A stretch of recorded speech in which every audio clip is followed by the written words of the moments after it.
you ever wondered why, despite working hard, many people still struggle with money? Money shapes how we live, plan, and dream, yet many people still make financial decisions based on old assumptions rather than practical truth.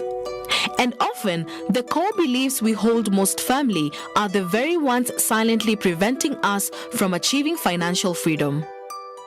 Experts increasingly point out the most common financial struggles stem not from insufficient income, but from ingrained, long-standing money myths. These deep-seated ideas influence every aspect of personal finance, from how people choose to save and spend, to how they decide to borrow, and even their fundamental view of personal wealth. The cumulative effect of these beliefs can be unnecessary debt or even profound financial frustration over time. In many households, these powerful myths take root early, transmitting through family financial habits, cultural norms which in turn impose social expectations like pressure to engage in lavish, status-driven spending or defining personal experiences.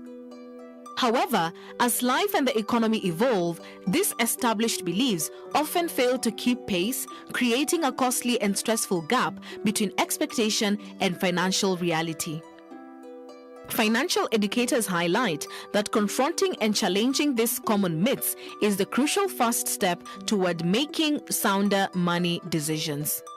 Gaining a clear, accurate understanding of how money truly works equips people with confidence, unlocks better financial options, and clarifies the path towards long-term stability.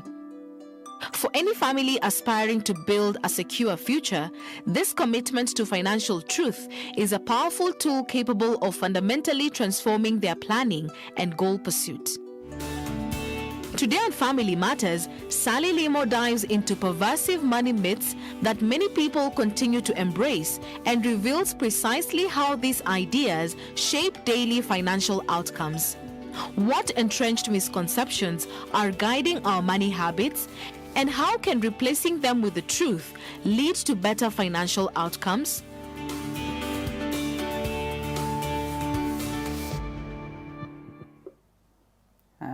Right there. Do you know those common beliefs that probably have been passed on to you, probably by a friend, family, or even social media? And more often than not, they sound so nice. They're well packaged, but at the end of the day, they actually drain your wallet and even just damage your bank account. That's what we're talking about this morning. Money myths that actually keep you broke. A very good morning to you wherever you're joining us this morning.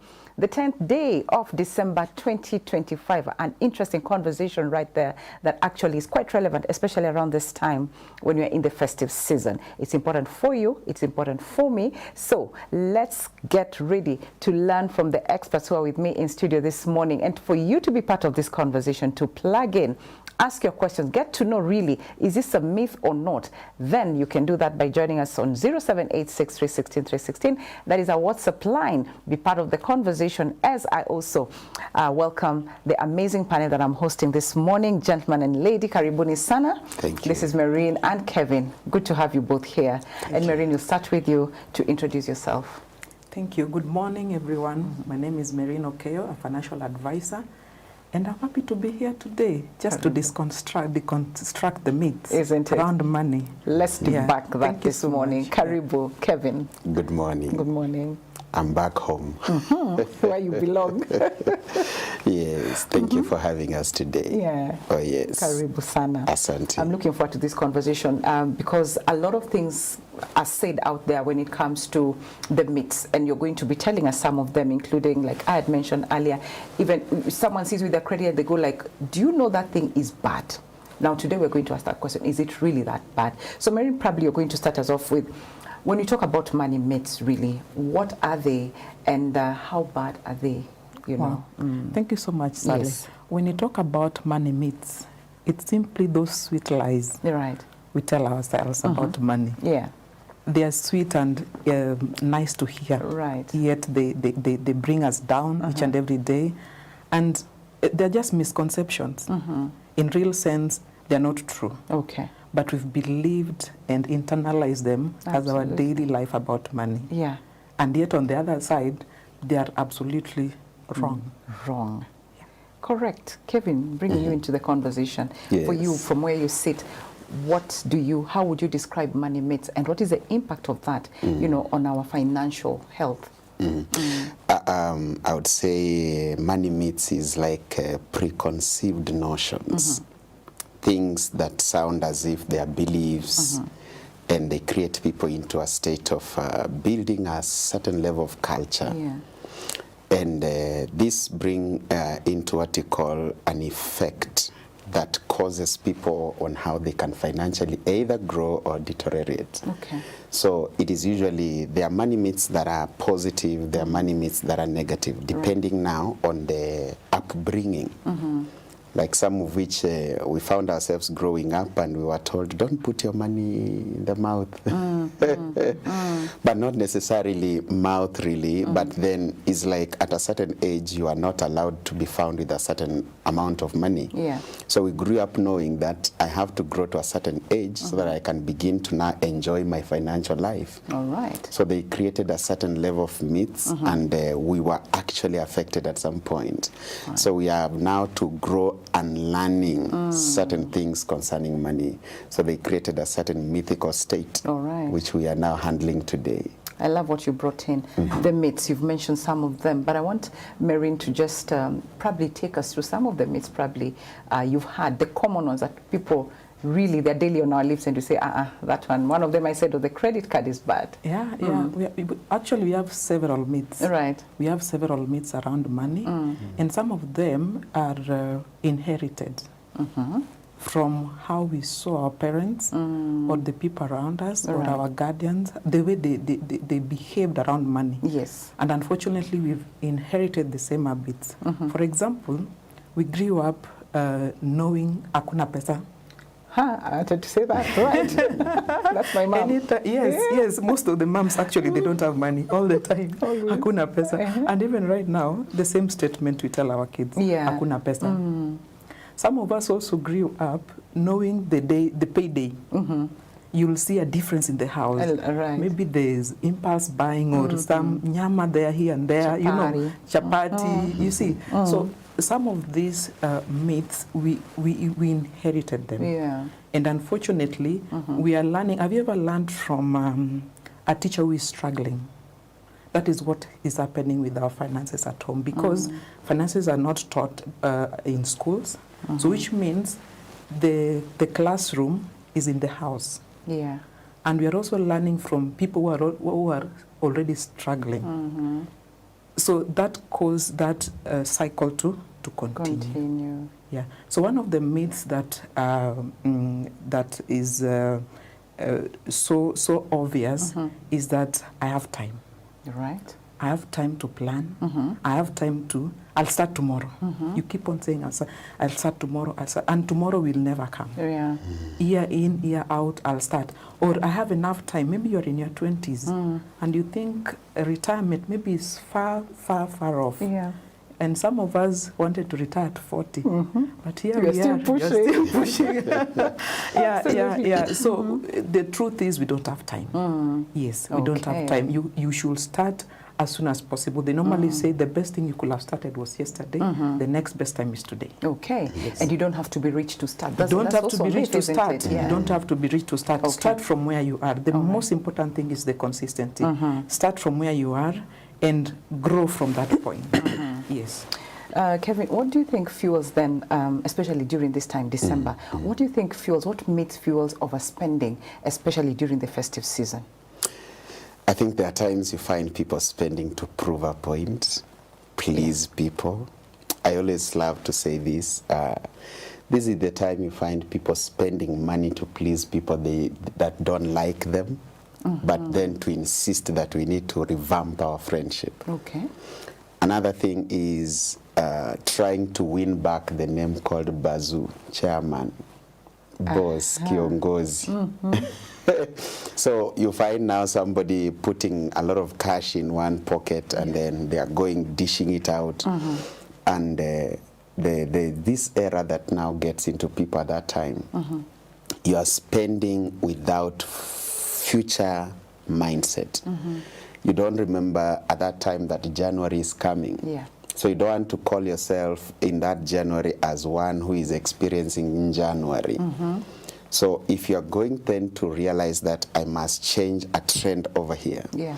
By the way, how many of you cross the year with the money after you're done with the festive season?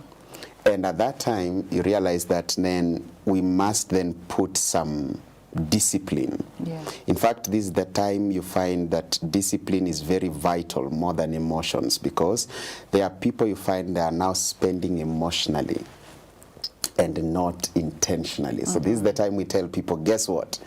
Spend intentionally, not emotionally. Yeah. Because if you're going to spend emotionally, you'll find yourself depleting the account and then starting the new year on an advance.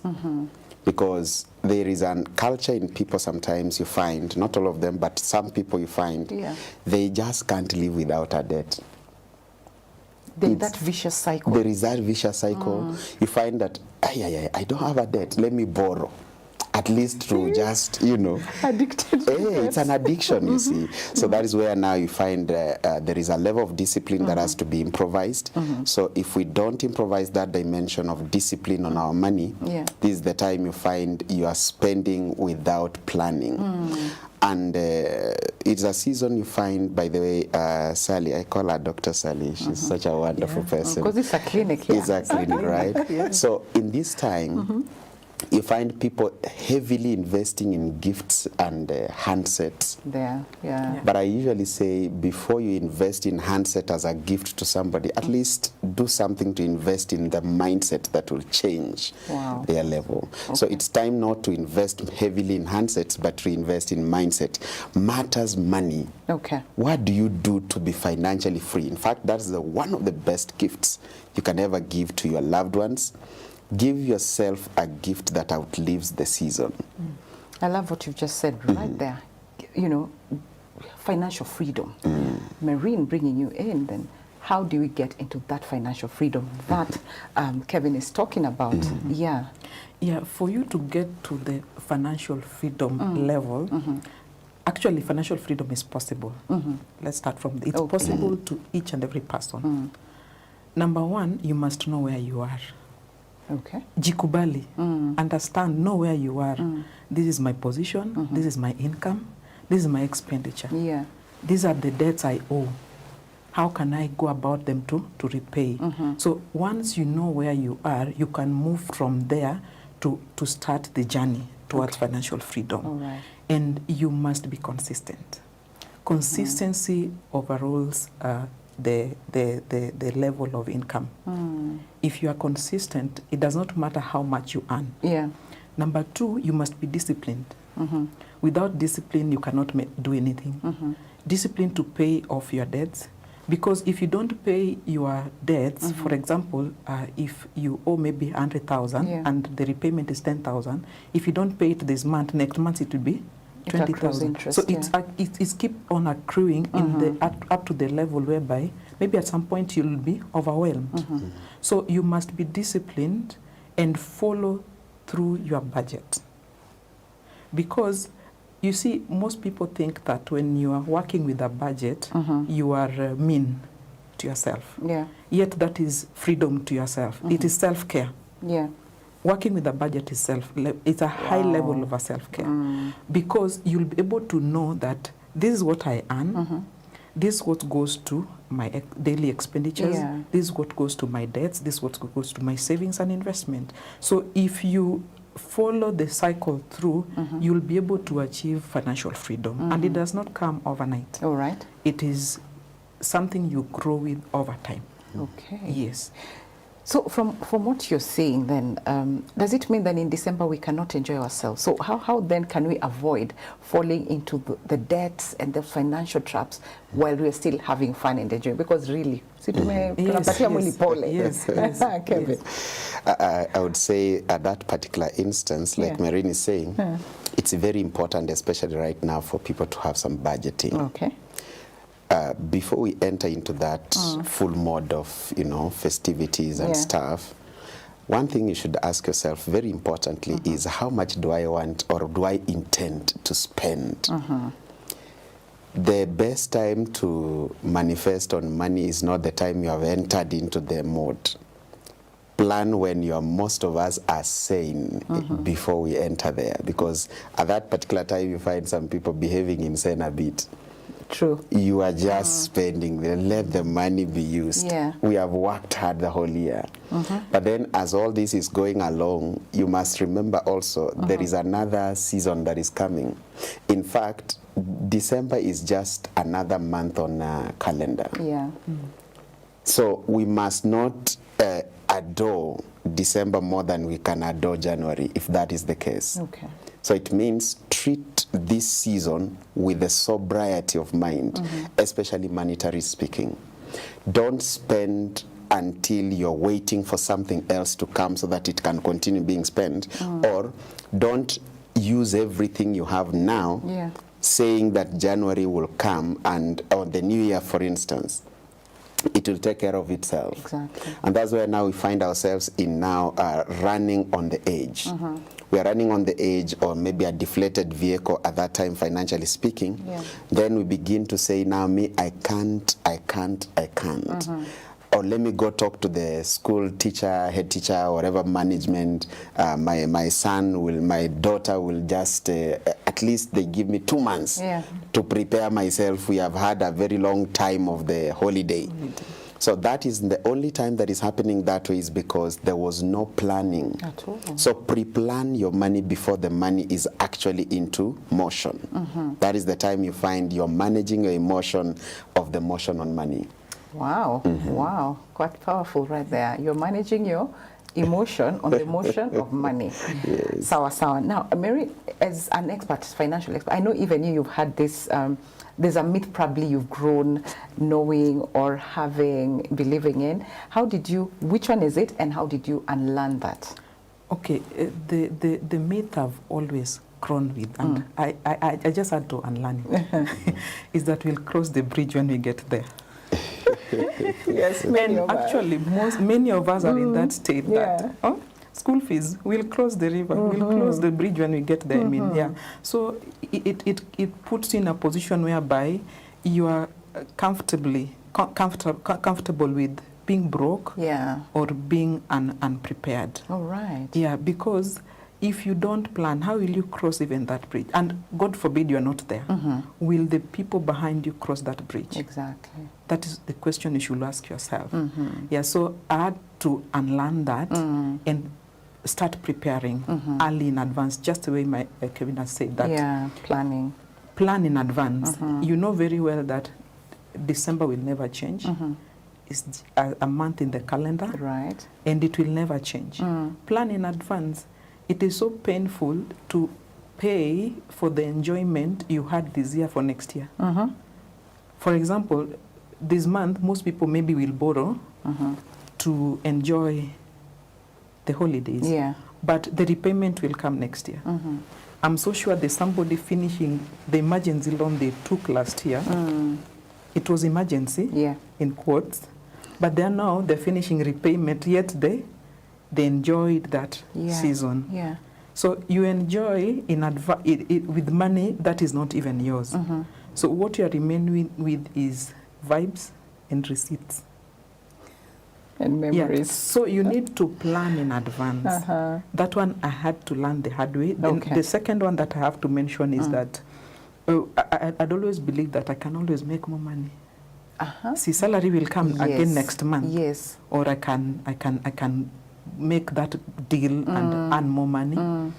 Yet, COVID taught us we can wake up and that job is no longer there. That deal you are expecting, the income, the salary, there is not guaranteed. So we should never imagine that the income is guaranteed. Right. It is not guaranteed. Okay. Yeah. So, and you can never imagine that you will always make more money. Because uncertainties happen, and even your employer You never know. There are people who they went to job, the next day they are shown the door. So what do you do at that point? Okay. So you can never imagine that you'll always make more money. Plan for those uncertainties in advance. Right. Yes. All right. Kevin, also coming in as a man now, from your perspective or your experience, what money myths have you lived with, and how did you unlearn? I struggled with this myth of I can't live without debt. I must just have someone's money. I must just have someone's money, and it feels good when I used to feel like I have somebody's money. At least I'm still relevant in their lives. So really? It was my management strategy to be in your life. Oh wow! Yes. Okay. So because I had grown in the notion that I use other people's money to better myself. So the day I realized that the debtor is a servant to the lender, I changed my mindset on that. And another one is coming into a place where I say I will only be rich when my promotion has arrived. So only to land into a career that I have to make my way up there. And at that particular instance, I realized that it is not where I live that defines me. Yes. It is what lives in me that defines me. Another thing is not what I drive that makes the essence of my being. It is what drives me. Absolutely. You see. So I had to now start investing in my mindset, because it doesn't begin with a lot of money in the bank. It begins with a lot of money in your mind. How much do you envision yourself being? Okay. So at that particular instance, I now had to take myself into quick check, a financial health clinic check, and I said, I must then once in a while internalize and see what is my wealth worth. Okay. So when you sit in this season for yourself, ask yourself this one critical question. How much are you worth? And now next year, a time as this, how much of worth do you want to be? Wow. You see? So we are now doing financial weather forecasting, envisioning the future, looking beyond the season. Another thing is I had developed one negative mistake, which was that I can only have money in the bank for me to know that I'm rich. Good one, yeah. Now, at that particular instance, it now limited me from looking at other opportunities around, which is now what you call poor mindset. Poor, in this case, is not just poverty. No. It is an acronym to say it is passing of over opportunities repeatedly.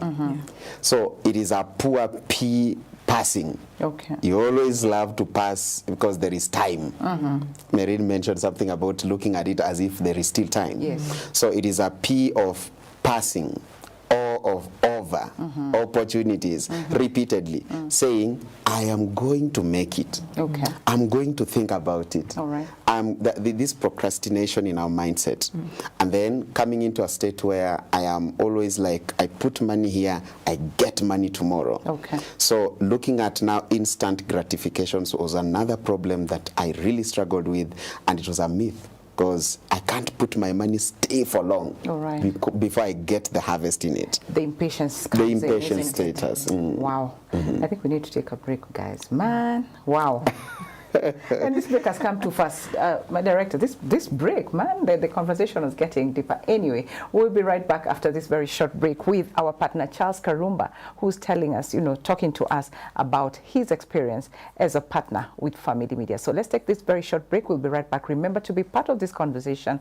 0786316 Our SMS line is the number to plug in.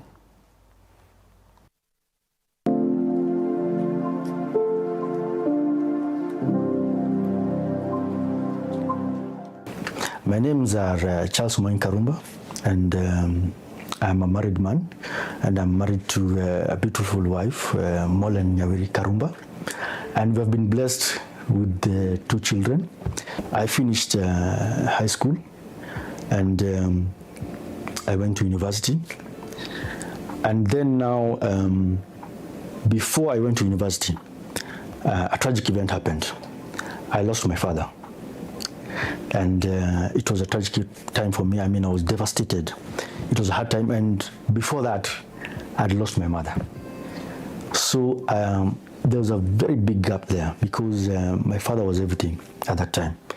He did everything, and he really picked up the role of being a father and a mother very well. But upon his demise, there was a gap. And it led me to having a lot of thoughts. I spiraled out of control, so to say. However, I moved in with my uncle and aunt, whom I'd like to mention here. They're called Mr. and Mrs. Mwangi.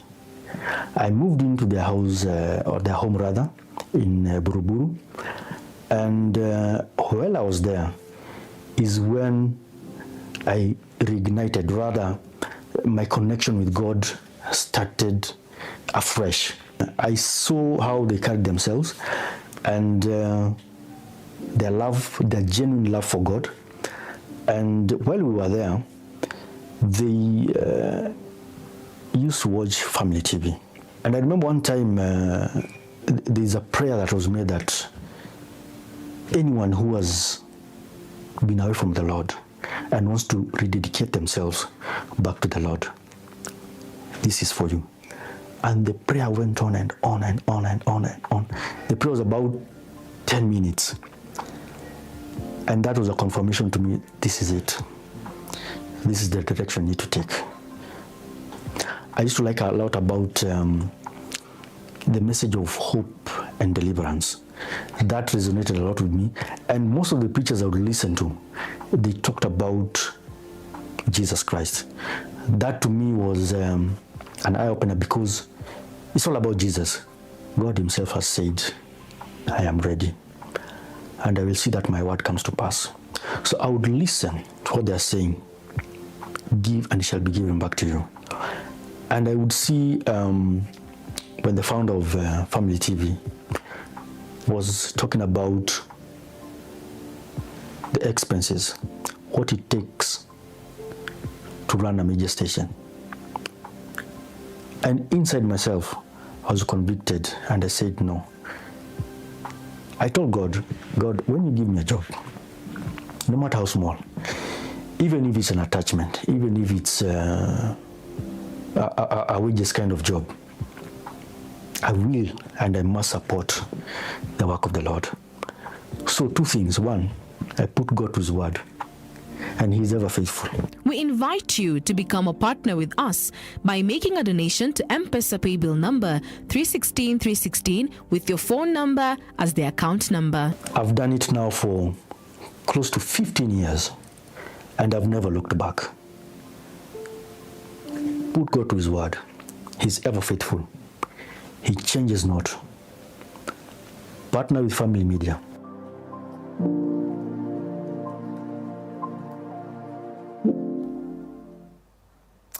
Wow, wow, what a testimony right there. What a commitment from Charles Karumba. Charles talks about when he heard about what it takes to actually run a media house like this, like Family Media.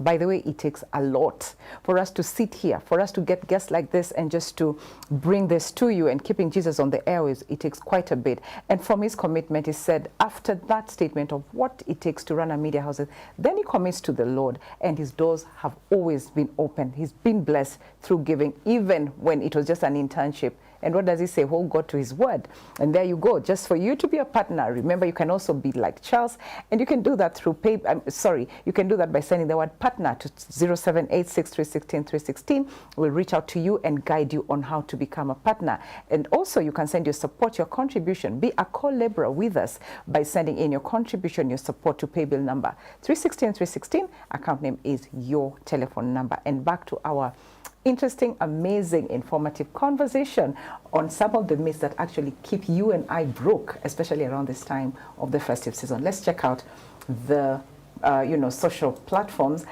social media, and ladies and gentlemen, here is a question. Someone is saying, Financial Clinic, one of my best. Thank you very much. Good morning, Sally and the guests. What are some of the red flags that someone is living above their means, and are loans always that bad, or are there loans that can actually help someone to grow? Which is a conversation we're having, during the break. And I'll bring in Marine to respond to the red flags that someone is actually living above their means, na pesa ya wenyewe, like Kevin used to, right?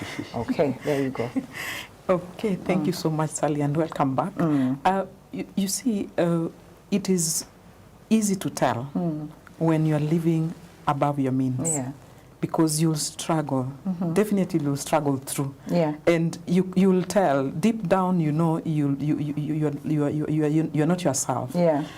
For example, someone earning a salary of 100,000, but their expenses is 120. Expenses, they've not even saved, they've not paid their debts. So where is the 20,000 coming from? So that is already a red flag that you are not yourself. You are not living as per you are within your means. Yes. Actually, you should live below your means. Another thing is another red flag is impulse buying. You just buy stuff. You see, like right now, most people are doing emotional purchase. Yeah. Because you go to a supermarket or go to a mall, there are a lot of offers. People are shopping, and you don't know their story. You see people pushing the trolleys, you don't know their story. Yeah. Maybe they've been given vouchers, and they are vouchers by their employer. But you want to borrow to also fill that trolley. Yeah. So we'll always know that anyway, there's something wrong here. But we just avoid because we want to be comfortably broke. Yes. Okay. Quite well, very well answered response. I hope that one, the viewer listener has listened in. And then they're also asking, are there loans that are always bad, or there are loans that can actually help someone to grow, Kevin? Yeah, so on that particular one, we usually say use other people's money to grow yourself, but only if you have where you're investing. Don't borrow to spend, borrow to invest, borrow to put into a venture that is going to create you or develop you into a passive income. Yeah. Because if you are borrowing for utilities, ask the government of the day, they stopped spending on subsidies and in matters utilities and consumption. Okay. Because if you borrow to consume, you are not a wise investor. If you borrow to invest, you are a smart one. So if you are going to borrow, then borrow to invest, not to pay school fees. Don't borrow to pay rent. It means you are now living above your means. Right. And this is where we say, always ensure that you live under your means so that you can increase your means for you to live in anyhow way of surviving your needs outside your active income. That means that at the instance where you're spending every time you realize money is already done and you're on the red account, and there are still things that needed to be spent money on, it means you are always above your means. So ensure that at that particular instance, you minimize what are your utilities. In fact, there are times you need to now check, by the way, this thing I want to spend money on, was it necessary? That way, it will help you now to avoid bad debt. Okay. Because yes, in matters business, we usually say there is a good debt and there is bad debt. Yeah. So if you're going to enjoy the lifestyle of debt, then borrow for investment. All right. Don't borrow for consumption. Fantastic. Thank you for that. And then there's also Akisa Inyele. Akisa says, good morning, Sally. Good morning, Akisa. And the guests, people always tell us to save. Is it good advice to save? It is. It is a good advice because in matters of wealth creation, there's what is called accumulation phase. So the accumulation phase is whereby maybe you've just started working or just started business. It's the point you accumulate funds because you should move from saving to investing. You cannot invest what you don't have. Okay. So when you have a pot of savings, you're now able to move to investing because you cannot jump this part of saving. You have to save, that translate to investing. Okay. Then from investing now, you'll move to the next phase where we have now the passive income. Okay. Yeah. So if you want to go through the wealth creation journey, savings is important. Number two, savings is also important because emergencies do happen. Right. And, you know, people, there are a lot of myths around emergencies, financial emergencies. Yeah. And some of them are not true. I normally tell people, if you can insure it, then it is not an emergency. Okay. Anything that can be insured is not an emergency. Wow. Yeah. If it is sickness, have a medical cover. It is death, have what is called last expense cover. I mean, you can, if you can literally insure it, then it is not an emergency. Okay. The only emergency you can have is when you lose your job or you lose your ability to earn the income. Well, which even that has a cover, doesn't it? Yes, it has a cover. Yeah, yeah. So it is important to save because it is part of the wealth creation journey. Wow. Yeah. Okay. But, you know, I'm just wondering, like, this saving, if you save in a bank, Kevin, are you able to create wealth by just saving in a bank? Would you be able to accumulate wealth like that? Yes, we've grown knowing that putting money in the bank will make you very rich, which is a truth, but it is a half-baked truth. It's a very important thing, of course, because that's where now we say you begin by having a bank account, Right. so that then in your mind planning or in your wealth journey, you are able to now automate the transfers from the bank to an investment plan. Yeah. You see, so have a bank account, which is very important. Have money flowing into that bank. Of course, there'll be that time maybe you need a loan to invest into a particular plan. Yeah. So your bank statement are also going to be needed. Okay. There are times you find now if you are going even into a certain embassies, they check your how has money been flowing into your account. So in wisdom, you can allow money to flood into your account. Okay. But then you are looking at a bigger vision, a bigger picture that a time will come when my statements might be required. So that is the time you need money to flow through your account. Okay. But don't leave it there because bank account is not a saving plan. Banks are meant to be transactional joints. All right. Money lands there to wait for direction because if you leave money in the bank, it is what you call current accounts. So there will be current needs, including emergencies that will rise. You see? So at that particular point, ensure that you have priorities in view, including saving and planning, and investment. Okay. Because if you are not saving, you're slaving in life. If you are not saving, you're not safe. And if you're not investing, you are risking the future. Okay. There are three things on the same about money that you'll now begin to see yourself becoming a better version of yourself. There is, I call it a RIR, R-I-R. Okay? R, the first R stands in for risk taking. And then the I comes in as investing. So you've got to risk for you to invest. And then once you risk to invest, get into now a place where you are certain and you're sure. It's a clear prediction that there will be always returns.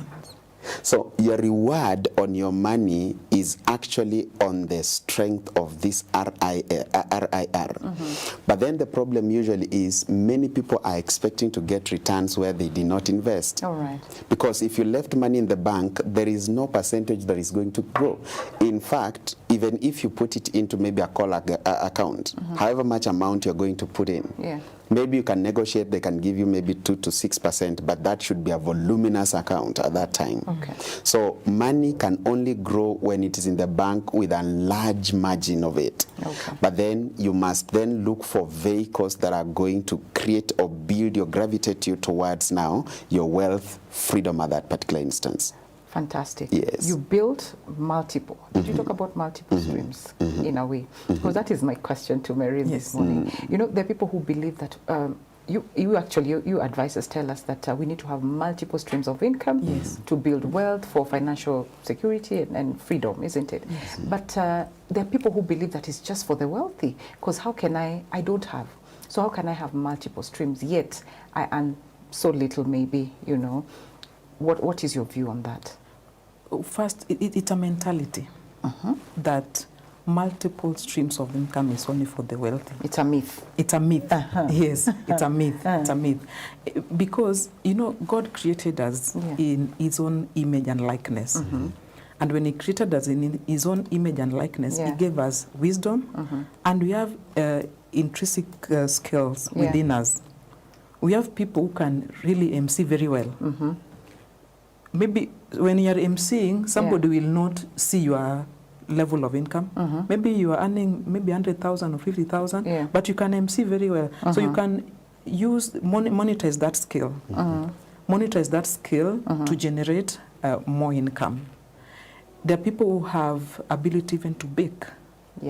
And they can bake very well for their families, but they've not thought that this skill can monetize, can be commercialized. So you can look around, what skills do you have? And even through savings, and that's why I said savings is so important, because from savings you'll be able to invest. Through the money you've saved, look around you, where you stay, where you are, what are the needs around? What do people need more? Where can you, which kind of business startup can you have? Because it is not just for the wealthy. Everybody can start multiple streams of income. Okay. Yes. So as an advisor and a coach, you know, when it comes to matters finances, what advice would you give to families to adopt when it comes to now financial security again, just for them to start? Maybe there are people, like you said, stuck in those myths and they believe, I can't do this, I can't. Or what advice do you have for them? What steps can they take? The first step is think about yourself first. The Bible says, love your neighbor as you love yourself. So don't love friends than you love your future. Don't love friends more than you love your family. Because every money you misuse today is a cry, is a battle cry for tomorrow. And the safety of the future is actually underlying in the place of financial security. Because at the end of the day, it's in Ecclesiastes 10:19, it says wine is for merry. So don't take too much wine, just smile a bit.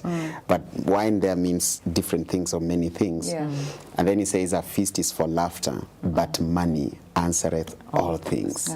So if you know money is answering all things, Ecclesiastes again 7:12, it says money is a defense, wisdom is a defense, money is a defense. So if you know that money is actually part of the defense mechanism you require around your life, then you need to come to that face value where now you look at how can I not just spend, but how can I grow my money, and number two, how can I protect that particular wealth.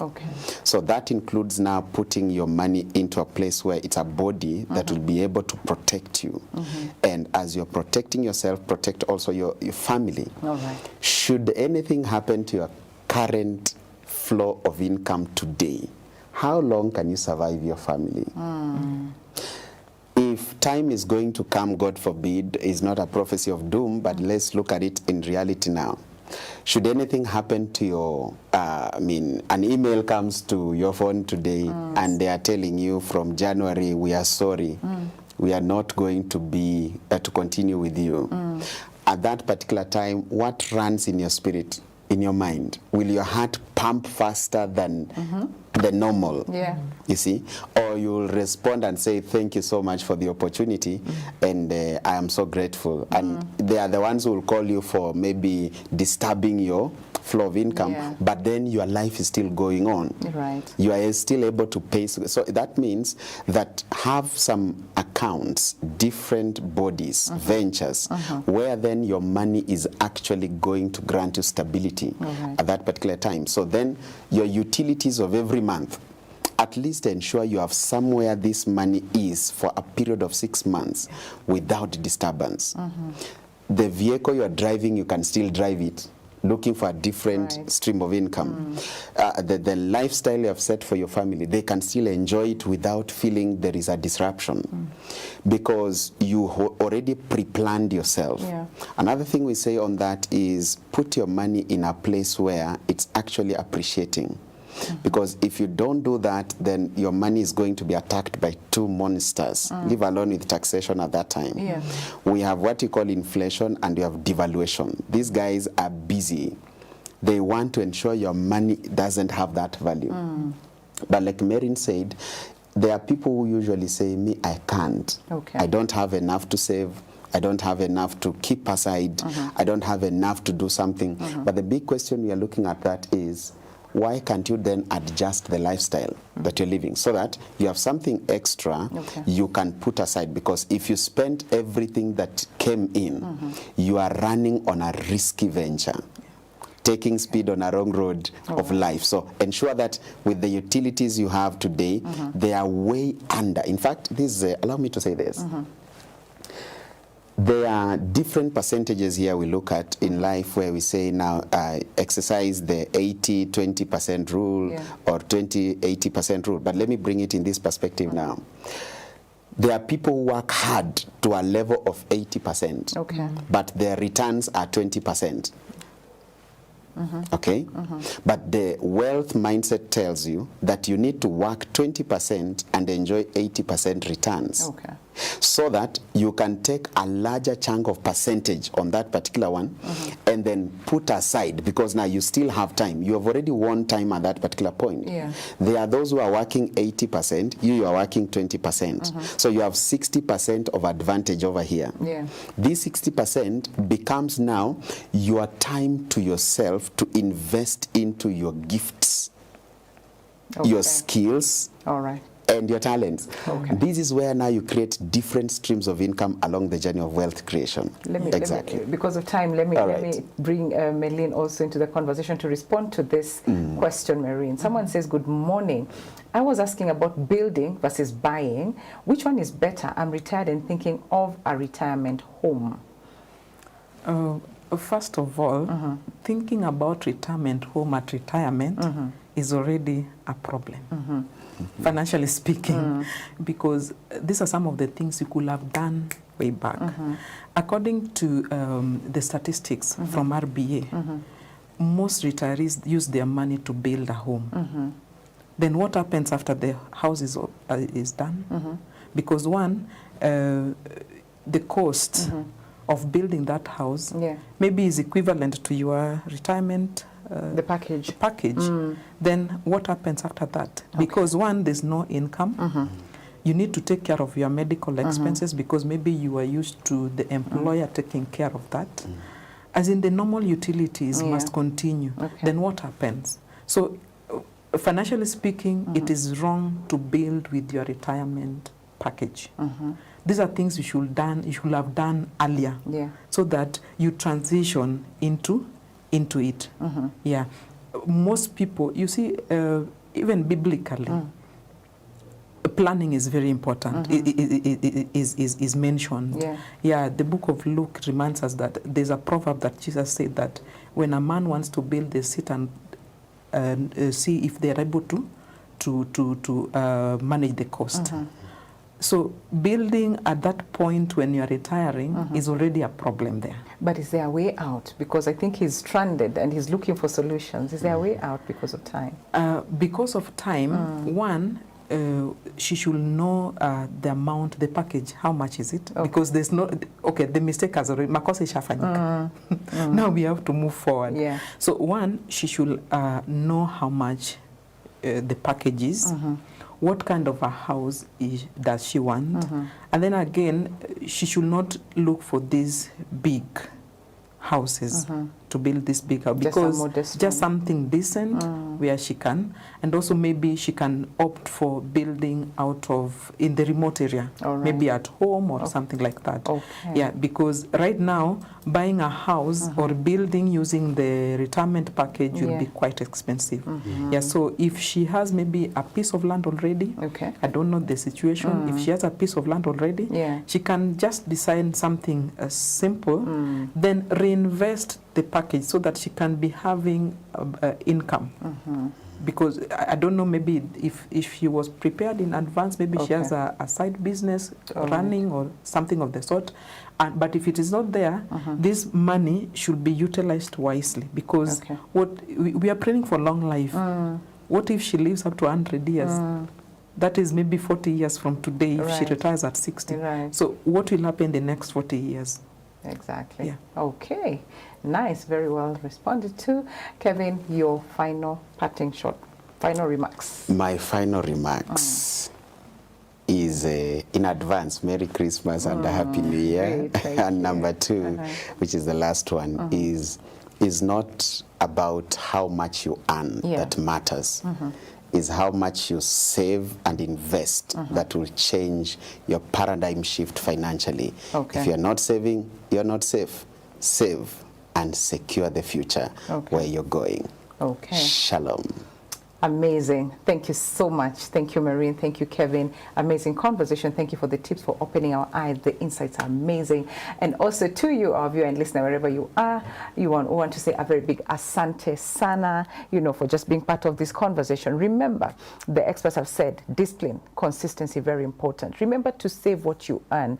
Think about tomorrow. Think about your future. Avoid debts. There's so many tips right here that will help you avoid this myths that actually keep you broke year in, year out. So we want to say a big thank you. And remember, like we had said earlier, if you want to be part of the support, part of the team that actually drives this kind of conversations, you can do that through paybill number 316 and the account is your telephone number. And also we have an account with Cooperative Bank, and the account number is right now on your screens. It's 0113 600 799 100, and the account name is TBN Family Media. God bless you. God keep you. May He shine His face upon you. See you again tomorrow on Matters Relationship, right here with the Doctor of Matters Relationship. Bye for now. Time may fly. Yeah.